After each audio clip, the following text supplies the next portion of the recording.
Radio Classique.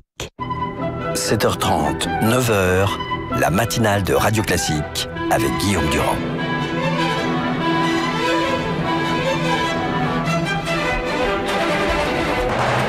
L'invité politique sur Radio Classique.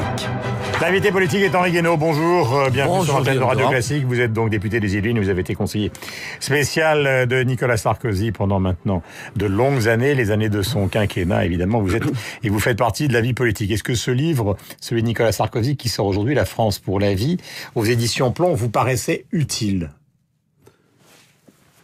Oui. Nécessaire.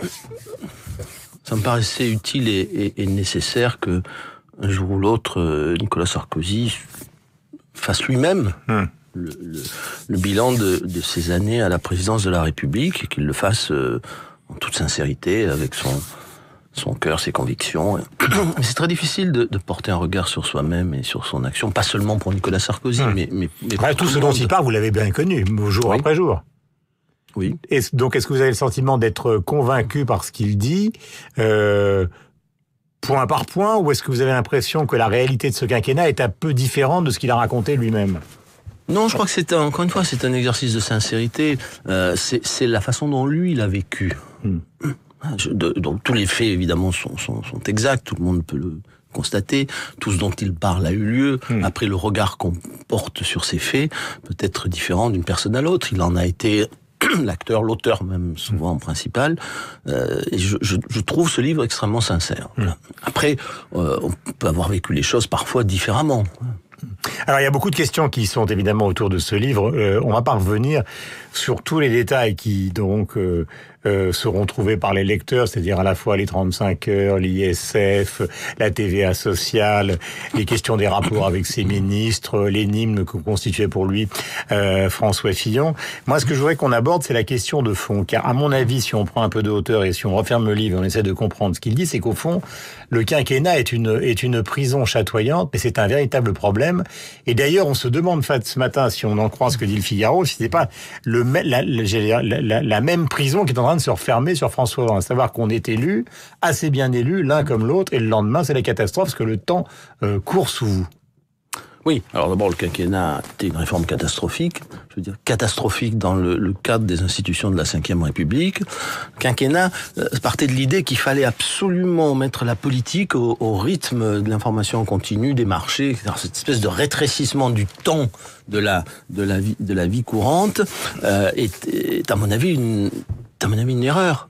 Une erreur. La politique, précisément, elle doit dominer le temps. Si elle veut pouvoir agir, il faut pas qu'elle soit, pas qu'elle se mette au rythme des marchés, il faut pas qu'elle se mette à la cadence des bourses, de l'information en continu, des réseaux sociaux, Mais ce serait ça son échec, parce que lui, il dit justement, le problème, c'est que c'est allé tellement vite que le passage de l'homme Sarkozy, qui s'était beaucoup préparé au président Sarkozy...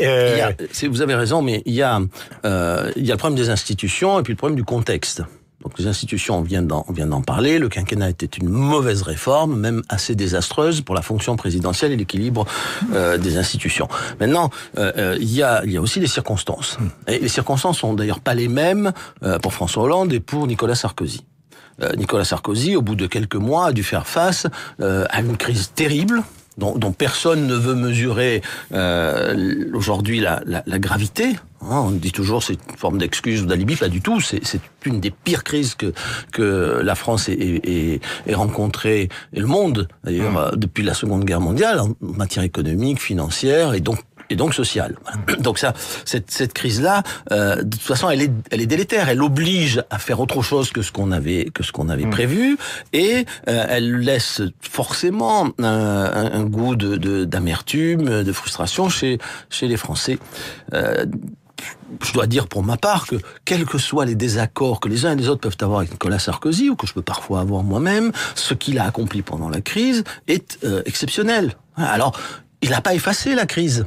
Les gens n'ont retenu que le passif de la crise. Mais ce passif aurait été infiniment plus important s'il n'avait pas agi pour la France, pour l'Europe et même pour le monde. Je me souviens comment il est allé convaincre George Bush aux États-Unis pour créer le G20, par exemple, hein, que les Américains ne voulaient pas. Bon, et puis il y a une troisième chose, c'est au-delà des circonstances, c'est la manière dont vous avez été élu. Ça, c'est vrai pour François Hollande, mais quand vous êtes élu sans un mandat clair, quand vous êtes élu sur une ambiguïté, parfois sur un mensonge, vous ne pouvez pas gouverner un pays au milieu de toutes les crises que nous traversons. Au milieu de crises qui traversent l'Europe et le monde. Ça n'est pas possible, parce que vous n'avez pas de mandat. Et les gens ne se retrouvent pas dans ce que vous faites par rapport à ce qu'ils avaient cru comprendre de ce que vous vouliez faire. Parmi les étonnements donc du livre, on trouve par exemple un portrait plutôt flatteur de Dominique de Villepin, qui a été son adversaire à l'intérieur de la droite avant, évidemment, le démarrage de son quinquennat. Et un portrait plutôt chaleureux d'Alain Juppé, disant qu'il a de très bonnes relations avec lui, ce qui laisse à penser que finalement, s'ils s'affrontent aux primaires, ça devrait se passer plutôt bien sur le fond. Mais la grande question, c'est, si je puis dire, le décalage un peu bizarre entre le livre qu'on a lu et l'entretien d'hier soir sur TF1, où il a l'air de prendre ses distances, si c'est utile, si c'est vraiment nécessaire, si j'arrive à convaincre. Donc lequel des deux est le vrai? C'est le Sarkozy du livre ou le Sarkozy de TF1 hier soir? Mais je crois que les deux sont vrais. Je pense que la Sarkozy... Donc il n'y a pas de candidature automatique. Et dans un moment de sincérité, d'abord vis-à-vis de lui-même. Donc il écrit son livre en expliquant comment il ressent, comment il juge ce qu'il a fait. Il exprime ses doutes, ses questions sur l'avenir. Je trouve que c'est un exercice de vraie sincérité. Mais quand on est sincère, vous savez, on est tous plein de contradictions, parfois d'ambiguïté. Non mais là c'est pas une contradiction. Ça veut dire qu'en fait, il n'a pas pris sa décision. Quand il dit ce livre au début, c'est pas un livre d'acte de candidature, ça veut dire qu'il n'a pas pris sa décision. Mais il a dit que c'était pas un acte de candidature d'ailleurs. Non, je pense qu'il n'a pas pris sa décision. Donc si les sondages ne bougent pas, il va renoncer. Je sais pas si c'est qu'une question de sondage, je ne crois pas. Bien que les sondages, comme on le disait tout à l'heure, les sondages ont une importance beaucoup plus grande avec cette procédure folle qui est celle des primaires. C'est moins vrai pour les présidentielles. Les sondages, ça compte pas. Ça n'a jamais marché, ça n'a jamais compté. Bon. Mais pour les primaires, c'est autre chose. Les primaires, vous êtes enfermés dans votre camp. Les gens de votre camp veulent gagner. Et donc, ils n'ont pour savoir s'ils ont une chance de gagner que les sondages sur les futures échéances présidentielles. Et donc, ça joue un rôle beaucoup plus important. Mais je ne pense pas qu'il prendra sa décision simplement à la vue des sondages. Après, mais si je vous pose cette question, Henri Guénaud, on sait que vous n'aimez pas trop le quinquennat, on sait que vous étiez contre le retour précipité de Nicolas Sarkozy. Non, contre le retour à la tête du parti. Ouais. Donc, au fond, on se retrouve ce matin, le livre sort, ça a quand même été... plus que pour beaucoup de gens, votre président pendant 5 ans, vous considérez qu'il va y aller ou est-ce que vous avez un doute? Avant qu'on parle d'autre chose. C'est quand même important. Moi, je n'en sais rien. Parce que le livre va être lu, mais la question politique n'est pas le nombre de gens qui vont le lire. C'est la question politique. Bien sûr. Bien sûr. Non, la question politique, était-il capable d'un exercice de sincérité? Oui. Alors après, on peut avoir des désaccords sur certaines propositions, sur certaines prises de position de sa part. Le mariage pour tous, par exemple. Oui, par exemple. On va y revenir si vous le souhaitez. Mais c'est un exercice. Il est capable d'un exercice de sincérité et de vérité vis-à-vis de lui-même et vis-à-vis des autres. Voilà. C'est ça. Pourquoi ce retournement sur le mariage pour tous ne vous convainc-t-il pas? L'importance politique du livre. Non, c'est pas que ça ne me convainc pas. Je pense qu'il a dit sincèrement ce qu'il pensait, comment sa pensée avait évolué. Moi, je me suis battu corps et âme contre cette loi, non pas du tout parce que j'étais opposé à l'union des homosexuels. Je pense qu'ils ont, comme tout le monde, le droit de s'unir, de montrer devant les autres leur amour. C'est quelque chose que je respecte profondément.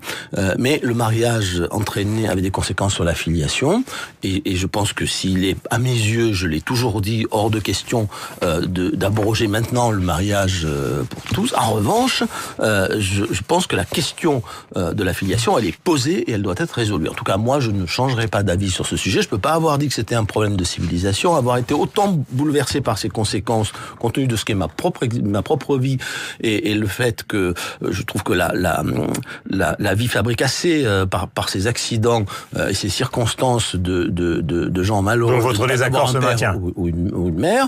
Je pense pas sur le mariage lui-même, mais sur les conséquences sur la filiation. Oui, je continue de penser que on ne peut pas laisser les choses en l'état. Voilà, c'est compliqué, mais c'est quelque chose qui me paraît absolument essentiel pour l'idée que je me fais de la civilisation, de la dignité de l'homme et du bonheur ou de la souffrance des enfants qui n'ont pas de père ou pas de mère. Voilà. Alors, parmi les regrets exprimés dans le livre... C'est aussi un moment de sa pensée, on verra comment...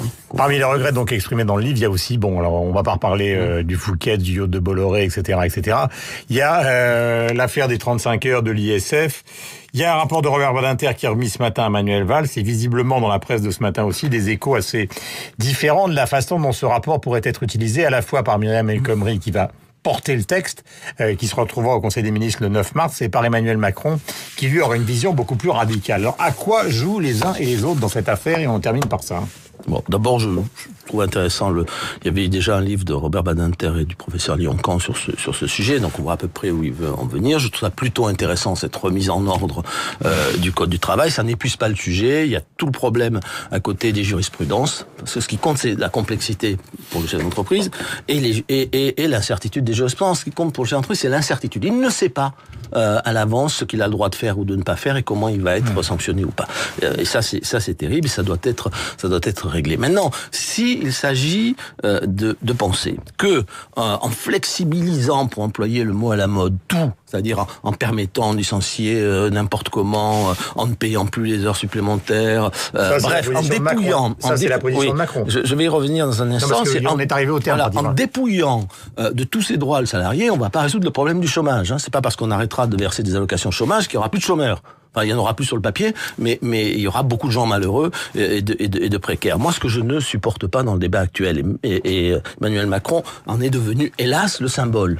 C'est cette espèce de désinvolture assez méprisante vis-à-vis de tout ce qui travaille, de tous ceux qui travaillent, des plus humbles. On peut dire, par exemple, que les entrepreneurs ont parfois la vie très difficile. Mais pourquoi comparer cette difficulté à celle des salariés qui, soi-disant, n'en auraient pas? Je trouve que, vous voyez, qu'il y a une forme d'obscénité. Dire la situation économique doit nous obliger aujourd'hui à supprimer les majorations pour heures supplémentaires est quelque chose que je trouve incompréhensible. Vous savez, c'est déjà les heures de majoration des heures supplémentaires, c'est déjà très très très réduit.